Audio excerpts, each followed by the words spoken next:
Ladies and gentlemen, first it's a great pleasure to be here. As Neil Cunningham just remembered, one of the reasons for which I was invited to come is part of my diplomatic background, which has been not only a bilateral diplomat, multilateral diplomat, but also a diplomat of a rare breed, if I may, in the French system, as I was many times involved in international environmental and sustainable development negotiation. My latest position before being appointed to Ireland, having been the French head ambassador and head negotiator for international sustainable development negotiation, and especially for Rio+20 International Summit on Sustainable Development. So this is an element also that we can discuss about the relevance and why it is related to today's Sustainability Summit. I'd like to express strong congratulations for the organizers of this first National Sustainable Summit here in Ireland. I think, as Neil said, sustainability is a long-time conversation. It is something that needs to be not only discussed sometimes, but to be reinforced and strengthened by regular conversations, by a regular stress of its importance and relevance.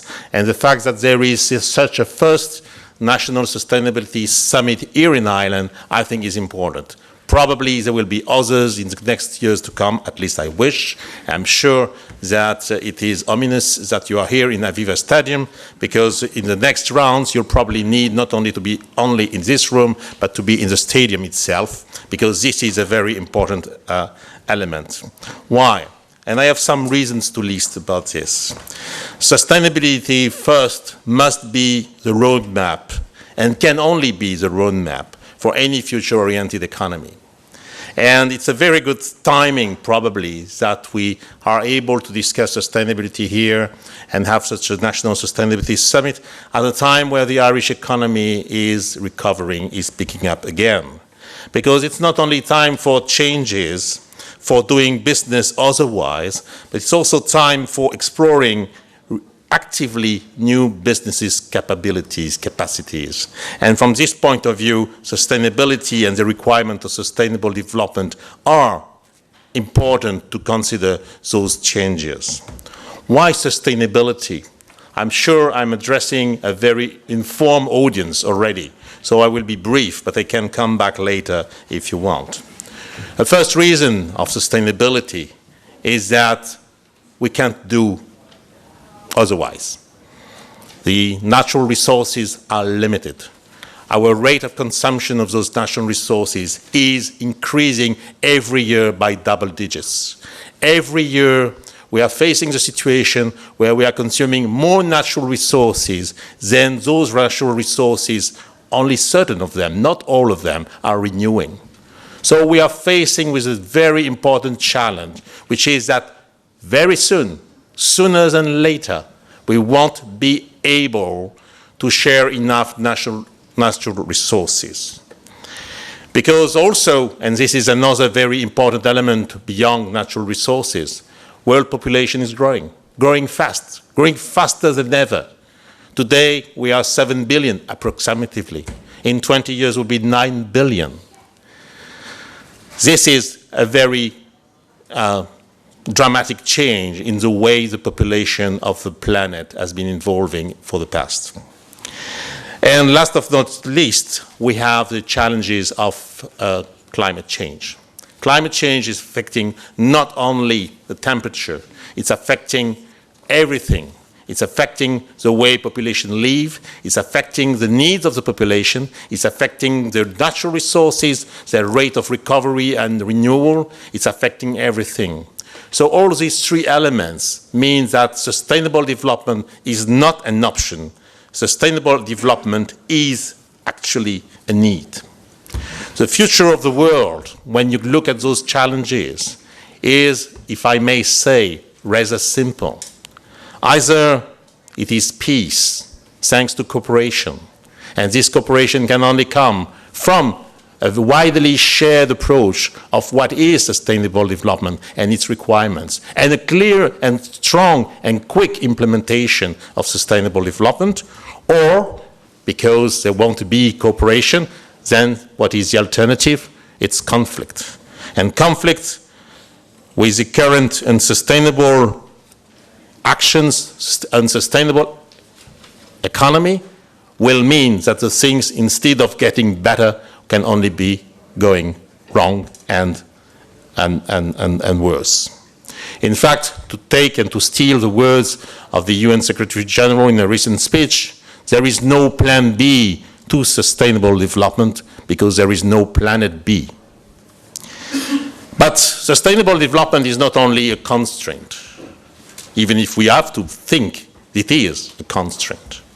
It's also a huge opportunity. And in this, in front of you, I'd like to stress especially that it is a huge opportunity for business. It's a huge opportunity for new jobs. It's a huge opportunity for new growth. And these three elements, as such, should be enough beyond the aspect of the constraint to consider sustainable development as the absolute requirement that we have to pursue today. It's not only a question of producing differently. It's also a question of thinking differently. It's a question of acting differently. It's a question of creating differently. It's also a question of selling and marketing differently. So sustainable development is not only some things that you add up, a kind of spice that you mix with the usual thing. It is a complete change of attitude. It's a shift not only of ethic, but it's a shift of practice, but it's a positive shift because it's producing a lot in terms of side effects. Sustainable development is only possible also if it's not only a question for specialists, but if it is a question that is addressed by the whole society. Not only a top-down approach where governments have to say what is sustainable development and where then after one might either follow or not follow, but it is not their question. Sustainable development is a business for everybody. It has to be a business for research. Research and development is key. I know there are several universities here. You are the basis of knowledge for sustainable development. But it's also a question for governments. Obviously, they need to set the conditions right. It's a question I would like to stress for local governments. The role of local governments is key in sustainable development. They can act even when sometimes the national governments do not act, and they can create at a local basis example of experiences that can after develop through international cooperation as good practices. And last but not least, I'd like to stress the key role that business can play. Once again, for the previous reason I mentioned, sustainable development is a huge economic opportunity. From this point of view, France is fully committed to this sustainable development approach. We had, since several years, a national dialogue on sustainable development, which is associating all the stakeholders of civil society, business, research, NGOs, local governments, government. And I think it has been a very positive experience whereby the concept itself has been developed together with civil society, where it has been possible for everybody to engage, to share about the concepts, to share about the possible solutions, to also show that a lot was expected in terms of discovering new solutions, new attitudes, in promoting exemplary best practices. And I think this is bringing and giving France today a certain advantage that in the future might be of importance for its economic welfare. The other element is also that this dialogue, national dialogue about sustainable development, has developed in the national strategy for sustainable development. Once again, you could say, maybe it's only words, but it goes beyond words. You create the concept, the attitude, the common language that the whole society do share to engage actively into sustainable development. And you can already see a certain number of feedback on this. Within the companies, the sustainable development has become an important element. It's no more an aspect sometimes of marketing as it was sometimes considered. It's no more only something about communication. It now is a separate, specific, overarching element of the companies and their organization. They need and they want to do this not only to be looking green or looking better, they want it because they see there are many invaluable benefits deriving from it. And this is something I would be ready to discuss with you through practical advantages and examples. Last but not least, France is fully committed on sustainable development through the organization of COP21. It was not an easy decision for our government to decide to propose to host COP21. As was mentioned, there was a rather frightening souvenir of Copenhagen. Nobody, anyway, wanted to be volunteering, and France decided to step in because somebody had to do it. And we wanted to do it because, yes, we could have said we have sometimes, because in the text, in the previous negotiation, there is sometimes to reach an agreement by 2020. The previously already agreed text says. But our strong conviction, and the conviction not only of our political leaders, but the conviction of our society, the conviction of many in the world, is that if we are too late in tackling climate change, if we avail ourselves 5 more years to reach an overarching agreement, as Neil Cunningham stressed, those 5 years will not only be 5 lost years, but they will count double or triple, because each year we lose in not reaching such an agreement, in not entering into a real strong international agreement, will have huge consequences on not only our economies, but on our daily lives. So France has taken this very seriously. President Hollande is today in China, for example. We want to engage with a strong dialogue with China about climate change. We want China to be fully on board on such an agreement. We want, in fact, all the major economies, already developed or developing economies, to be on board. But we want to be on board, and when we go to those countries, I can give you a little secret about what we are discussing. We are not just saying to them, it's needed that you are on board. We are not just saying to them, if you like France, please come.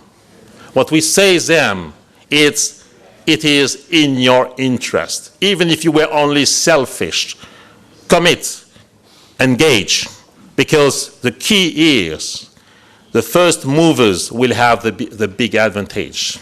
If you move now, if you help change the way business is done at world level, if you help change the fundamentals, not only all together will give a strong signal to all the people out there who are eventually ready to commit, or sometimes have already committed.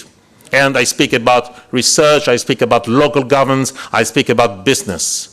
But we will create the conditions for a new economy, and this new economy, unlike the traditional economy, has a far bigger potential in terms of development, has a far bigger potential in terms of growth, and new jobs. The sooner we all engage, the better we'll be able to exploit this new economy, while at the same time achieving what is our common goal, preserving peace all over the planet for a fast-growing population, preserving so the possibility that the natural resources, even if they are limited, can be shared in a different way and be enough for the increasing needs of this increasing population, and so achieving what is our true responsibility. Once again, there is no planet B, so there is no solution B or plan B. And this is working. Many of those fast-growing economies are recognizing that if they started imitating, I would say, the traditional economies, And so having a lot of advantages, which are expressed today by the fact that they have reached unprecedented levels of wealth and development. At the same time, their own possibility to sustainably develop is linked to sustainable development. And this is something that during your discussion should be considered. When you look at international polls among especially companies, about the leaders of those companies, you see, and this is something I discovered when we had those discussions in Rio leading to Rio Plus 20 summit, that the proportion of CEO of large companies in the world who are believing in sustainable development, who are betting on sustainable development, who are already starting to adapt to sustainable development requirements is far greater in the developing economies than in the already developed economies. And this might be another element to consider. Aren't we losing today by being a little shy on what sustainable development means? Aren't we losing the big advantage we had when we were among the first one, not the only one, but among the first one to understand and to develop the concept? Aren't we in the threat of losing eventually our first mover advantage? Let's consider that. Today, sustainable development is not only not an option, but a requirement, but sustainable development will benefit to us if we are able to commit and to engage now. If we don't do, we might meet again in some years and just consider the fact that others have acted before us and that we have lost an opportunity. Thank you.